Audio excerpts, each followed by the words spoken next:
All right, so the 49ers on a losing streak all of a sudden. The team that seemed unbeatable has been beaten in back-to-back tries against Cleveland and now against Minnesota. So what went wrong here for Brock Purdy? This might be a take that some people don't love. Brock Purdy's a quarterback that seemingly gets a lot of criticism all of a sudden. A lot of people like to mock Brock Purdy. I thought he was still pretty good in this one. I did. There were some issues. We're going to talk about the issues. It wasn't his best day by any means, but I did not think this was a bad performance. I do not think this loss was on him, but there were things that went wrong and mistakes that he made along the way. So, yeah, let me just get into, in this video, we'll be talking about why I don't blame him as much as some other people might, why I still think this 49ers offense is really good and just had a bad day, and why things went wrong. Let's just get into it.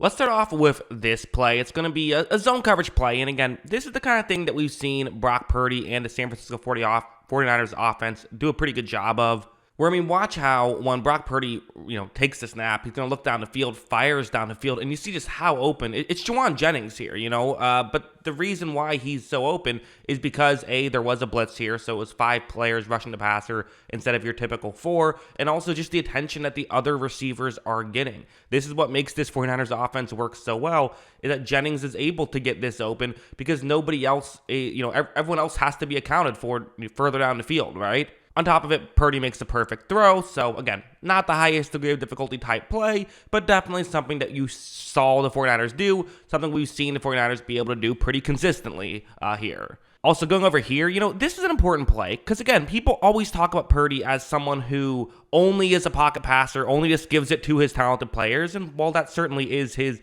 best attribute at this point, there are other things he does well. And I do feel like I've seen this a couple of times where watch what's going to happen. So right off the bat, Purdy is going to take the snap. He's going to, at this point, be in trouble. Didn't love what he sees down the field, and there's pressure coming from multiple different angles. So this is a tough situation. However, Purdy does a nice job of being able to, navigate the pocket well, gets around this, and then this part is the main thing that I wanted to talk about. This is something I've seen a couple of times.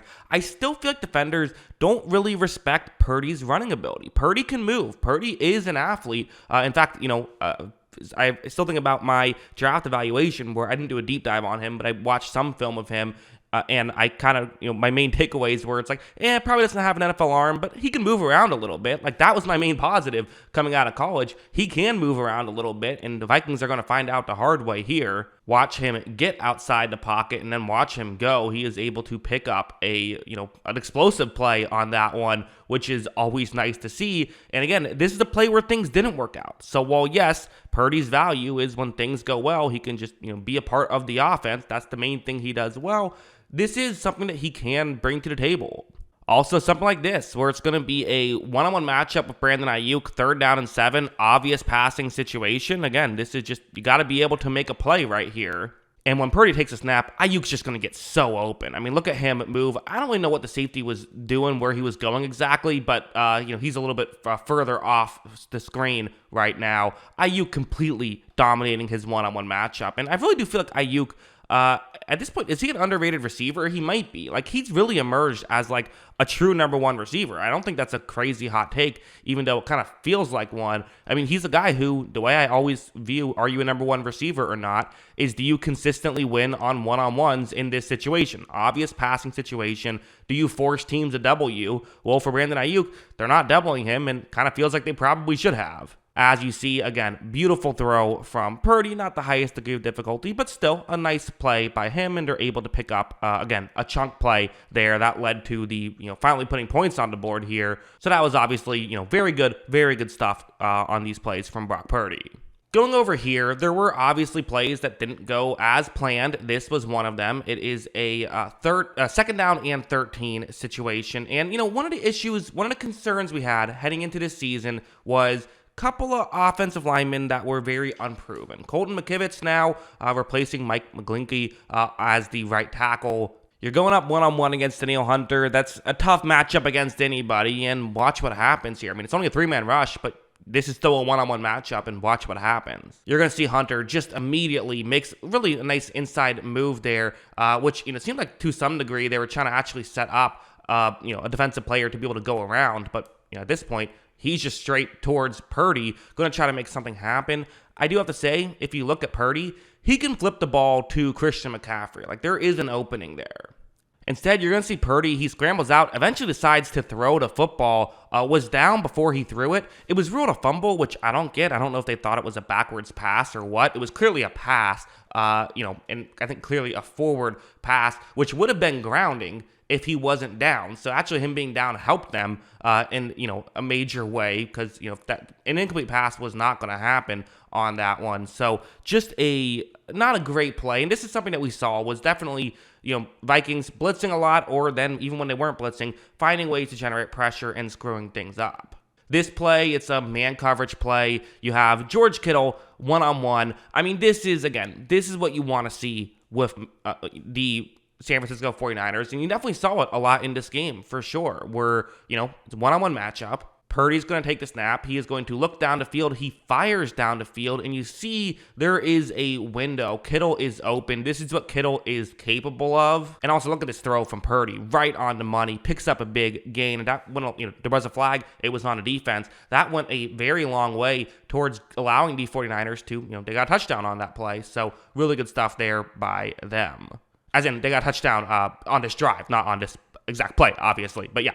Going over here, this was a wonky play, to say the least. 3rd down and 6. The Minnesota Vikings, showing blitz on this play, but they won't. They will drop back in the coverage. Look at, as you see, it is just a 4-man rush, and you're going to notice that right here, Purdy's going to step up, scramble out, somehow finds Brandon Ayuk. I don't know how he found Ayuk on this play. Incredible stuff.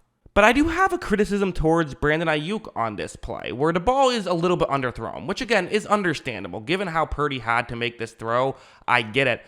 But, the first down markers at the 31-yard line, drive to the football if you're Brandon Ayuk here. Instead, you see him kind of stop and tries to catch it right off the ground. I guess he wanted to be able to catch it and continue moving, but making the catch is much more important than staying on your feet there. He had an opportunity to make that catch, in my opinion. It's a weird play. It for sure is, so I can't crush him for it, but definitely, I think one he would like to have back. The interception with roughly 5 minutes left in the game was obviously not good. To me, this was a combination of a bit of a bad break, but still a bad play from Brock Purdy, where the way this concept works, you have Jennings going with one of these over-the-middle routes. We've seen these work a million times. Let's see if it works on this one. I mean, it doesn't. I already told you it's an interception. Watch what happens. Really watch Jennings on this play. Watch as you see, Jennings gets slowed down a little bit. He does. He gets a little bit slowed down by the defense. Nothing illegal there, nothing that's going to get a call, but, gets slowed down a little bit. That's going to disrupt the timing, and that certainly is going to make things look worse for San Francisco. But at the same time, I would say two things. One, for Brock Purdy, he does still have the ability to look over and see that the timing has been disrupted, and he can adjust a little bit. And even if it wasn't disrupted, I still think this is going to be a bad throw. Like, you see him throw it over the middle. It's totally a timing thing, and Brock Purdy's been so good at timing over his career, but this is a timing issue. He mistimed this one. This wasn't a bad accuracy throw, in my opinion, and it wasn't a bad decision. It was just poorly timed by him, which is, again, uncharacteristic. He's usually very good at this. This is a bad time to not be very good at it, because if he hits that throw, they're inside field goal range and have a chance to get the go-ahead touchdown. So yeah, those are my thoughts. Again, I'm not saying it was a good day by, Brock Purdy. It wasn't. It obviously was a bad day by him. It was a bad day by the 49ers. It just was. But in terms of long-term concerns, am I concerned long-term? No, I am not. It is what it is, in my opinion. But, give credit to Minnesota. They played a good football game.